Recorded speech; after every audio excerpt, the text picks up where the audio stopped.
As Bethesda fans, or what's left of Bethesda fans, we know that the Elder Scrolls 6 is gonna be an absolute disaster. There is no world where Bethesda, currently or even in the next 10 years, is capable of making any game that's even remotely close to the word fun, interesting, or not complete shit. If I made a poll right now on my channel about do you think Bethesda has it in them to make a new game, I would bet that 90+% would answer no, and 5% would answer hell no, and 5% who misclicked said, yeah, maybe, probably.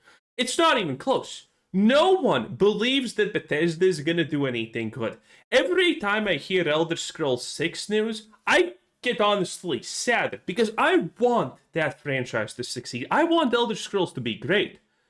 But the sad reality is our current best option is that Elder Scrolls 6 just gets cancelled, and then we wait until Bethesda somehow dissolves, or the Elder Scrolls 6 gets given to a rando company to make it. Not Obsidian, God forbid, not Obsidian, though. They made a vow in the Outer Worlds too. I do. That's as bad as Bethesda. That's as bad as, but well, maybe less bad, but still really, really bad and an absolute failure. In any case, there's some new Elder Scrolls 6 news by everyone's favorite, Juicehead, friend of the channel. I love him, everyone loves him, and Bethesda checks clear really fast on our boy, so, you know, good for him. I would also love a Bethesda check, but I think it's too late for me.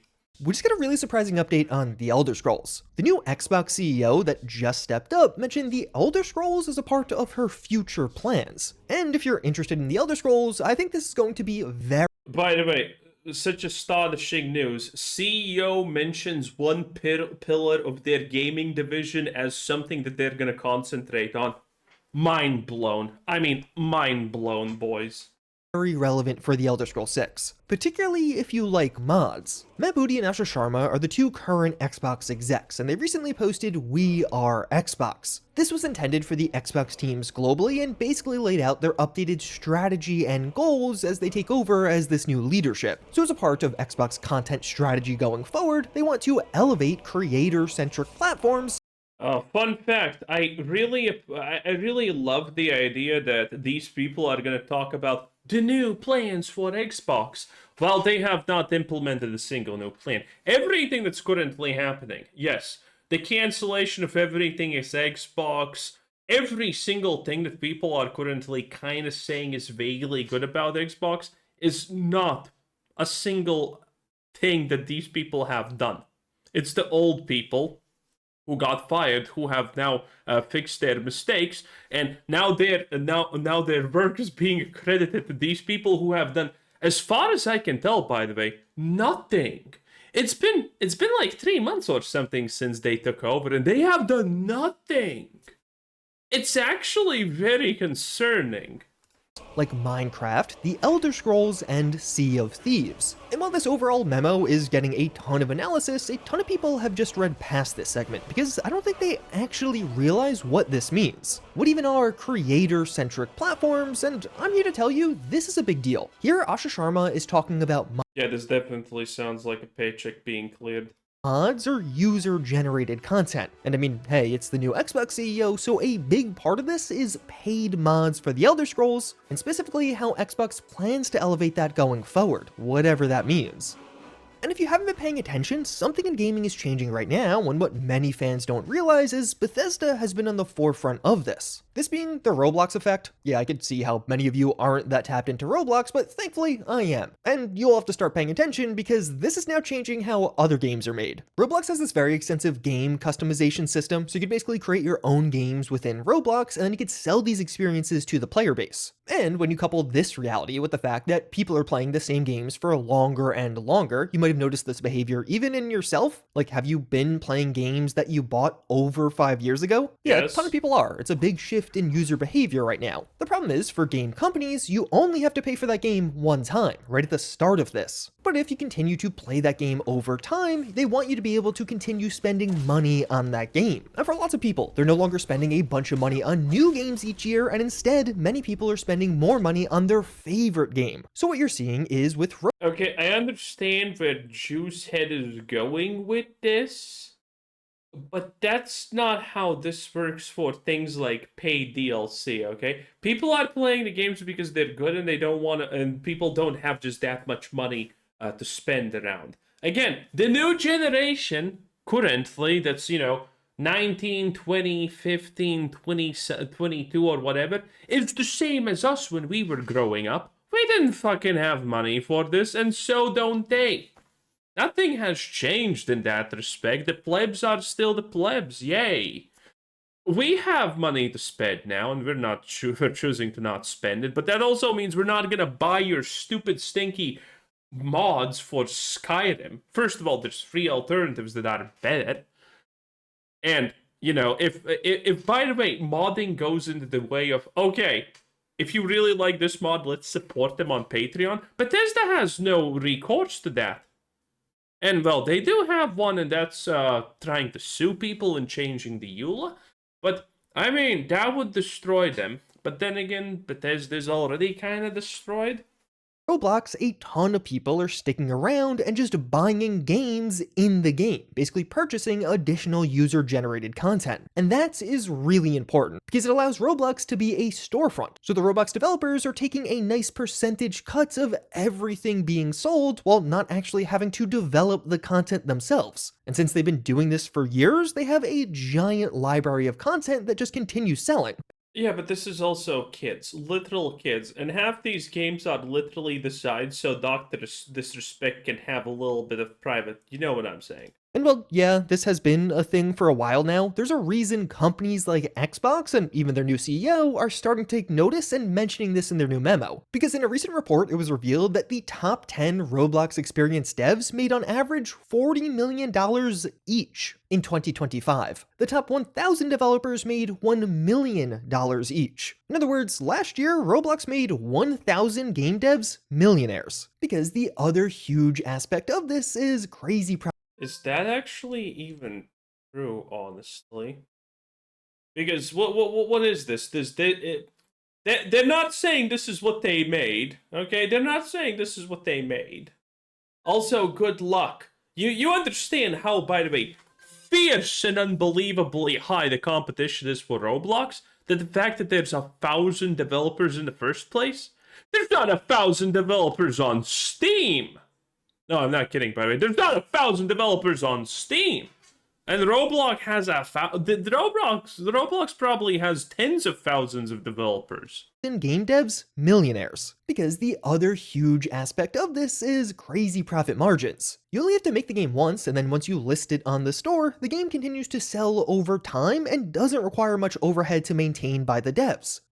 So for a lot of these companies that have released several of these, you kind of just start rolling in the money, and so does Roblox as they build a massive library to purchase from. From this last year, Roblox made almost $5 Also, this is extremely glazing Roblox, because that's not exactly how this works. You get paid on Roblox for minutes played, and you literally need hundreds of thousands of minutes every month to just get dollars. So this is not exactly gonna be that easy. billion in revenue. And perhaps more importantly, this revenue grew 35% from the year prior. So this is a game that was already doing billions in revenue that's growing 35% year over year. That's massive. To put those numbers into perspective, Bethesda bought all of Bethesda and its IPs, so literally all of Elder Scrolls and Fallout, for $7.5 billion in 2020. It seems pretty realistic that people might spend $7.5 billion on Roblox microtransactions this year. And all this is incredibly relevant for Microsoft and even Bethesda, because Microsoft used this as a threat, and of course wants a cut of the user-generated content pie, and right now Bethesda is one of their best opportunities for this in the future, notably with the Elder Scrolls 6. In this memo, the new Xbox CEO Asha Sharma says some of the biggest recent hits are coming from small teams or even single creators, and places like Roblox are producing experiences that rival major franchises in scale. More players are also choosing subscriptions and services as their primary Thinking that current Bethesda is equal to Roblox is kind of fucking wild. way to play, with expectations set around instant access, ongoing value, and libraries that evolve continuously. It's not like this is just on their radar, it seems like they're going to seriously be investing in this, as the CEO also says, Xbox will be where the world plays and creates, and will be open to all creators from individuals to the largest studios, giving anyone the tools to reach a global audience and keep their games growing over time. This is also, by the way, it's true that they're gonna allow this, but this is a lie how this is gonna play out. Funnily enough, we talked about yesterday's Bethesda video about this situation, and the reality is, this is the reality, and it's kind of brutal. Bethesda, the company that fails to make games, they're literally so incompetent that they have failed to make fun loot chests in Starfield. I'm not kidding. Like, they can't even create good loot and don't understand what should be in a chest any longer. And these people are now gonna handpick and promote certain mod makers. Yes, because this is what they are already doing, by the way, if you did not know. They are doing exactly this. So, the incompetent company that fails to make a good game because they have no idea what's a good game is now gonna promote mods to you because they think they're good, or most likely someone just pays them on the backside to promote their mod. This is what's gonna happen. So it's not even gonna be people choose what's good, because in Roblox people actually do choose what's the cool games, and typically it's kind of some kind of toilet simulator. I'm not kidding. Roblox is cooked in the long term. Okay, it's only a matter of time until the FBI shuts that place down. If you know, you know. And Bethesda's not going to be capable of doing that. They're going to mess everything up. They're going to destroy modding. This is, again, what we literally talked yesterday about. Time. And well, yeah, you have to imagine a huge part of this is going to be paid user-generated content. I am at least a bit hopeful that we'll also see advancements in free mods. Having a bunch of free mods available for more games or even increased modability does help to increase replayability, and with Game Pass being such a huge part of Xbox's business, that's heavily incentivized as you will stay subscribed to Game Pass and pay each month. So as we tie back around to that original quote of elevate creator-centric platforms like Minecraft, The Elder Scrolls, and Sea of Thieves, yeah, they're talking about mods and paid mods here.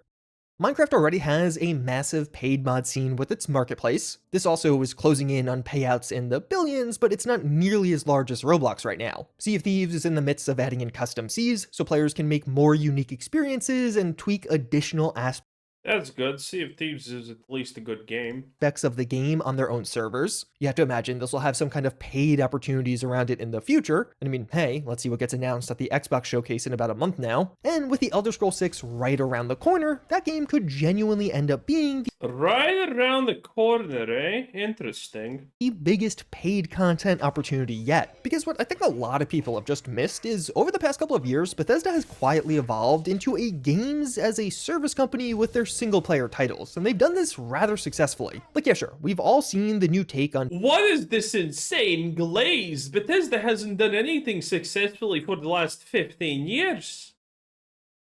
They're not slaying it. They're not doing good. Their mods are hated. They're pushing garbage. Everything is bad. Unironically, really bad. paid mods get added to Skyrim, Starfield, and Fallout 4. Creations as a giant storefront for both free and paid mods is clearly a core strategy of Bethesda. So just right off the bat, if Bethesda's releasing a new single-player game, you should expect this to be included with it. That includes The Elder Scrolls 6. And I would predict that free and paid mods are very likely to drop at the same time for The Elder Scrolls 6. But now that some time has passed with paid mods, we've seen how they developed their strategy with this, because now, almost every single month, a new paid content drop comes to Yay, look at this. Verified creators, what's at the front? Oh, it's Pride armor paint. Wow, it's a Pride whatever. Oh, Pride more. You can't see it. Pride, yeah. Again, this is what's gonna happen. Bethesda doesn't have developers, it has activists. each of their major titles. And of course, Bethesda is getting a cut of all of the sales of this content. And all the while, the library of paid content is growing larger and larger. And yeah, maybe you personally aren't interested in paid mods, but that's not the point, because plenty of people are, and this is changing how games are being made. You can find Are plenty of people actually interested in this? I don't know. There are people who are interested in it, but I mean, damn. paid mods with tens of thousands of bookmarks, millions of plays, and even a bunch of likes. There's no simple way to find sales here, but as you start doing some rough math, you can figure out that, yeah, money is being spent and made here. And speaking with authors in this program, for some of them, this is life-changing money, allowing them to now make mods. I mean, this is technically true, but again, every single thing is technically true, but in reality, very deceptive and duplicitous. Yeah, this is true. People are spending money, but yeah, people are also fucking buying shit in Fallout 76. It's just the super dedicated people doing this. This does not have a mass appeal. It's just probably a couple of thousand of people, honestly, who buy everything. Mods free and paid full-time, or even hire additional team members to create larger projects in the future, using the money from one release to fund larger projects down the road. We aren't talking about an extra 1,000 at the end of the month for some of these people here. This is real money and them turning into full-time jobs. But you're also seeing Bethesda evolve with this. I thought it was a bit odd how The drug dealer is also a full-time job. far after Shattered Space, Terran Armada dropped for Starfield. That actually is Bethesda's latest DLC for a single-player title. Of course, all this happened around the PS5 launch and this big new update. Oh god, no, we can't talk about this because I have another video where we're talking about the Starfield update separately, and Juicehead is there, okay? Man, Juicehead is... If this video... This is the second Bethesda video today, by the way. Good times, I know, that's my favorite time. And we're gonna be talking about Starfield, and Juicehead is crashing out on Twitter saying, oh, Bethesda's actually, because this guy is so goddamn lost. Juicehead is literally saying the same autistic dribble he's saying now on Twitter, and then people are calling him out. The thing that you said just now is actually not good because it's a failure in total. And he's like, well, if you actually only look at one part of this, then it's actually not doing bad. It's just a train wreck. It's just pure cinema. And this is the whole video, by the way. Paid mods, Bethesda's garbage, and then more paid mods. How the hell did he make a 27-minute video about paid mods and trying to tell people that it's a good thing somehow? Jesus, mother Christ, what is going on here? Damn, I wish my Bethesda paychecks cleared that hard. Anyway, that was Juicehead 10 out of 10. Bye.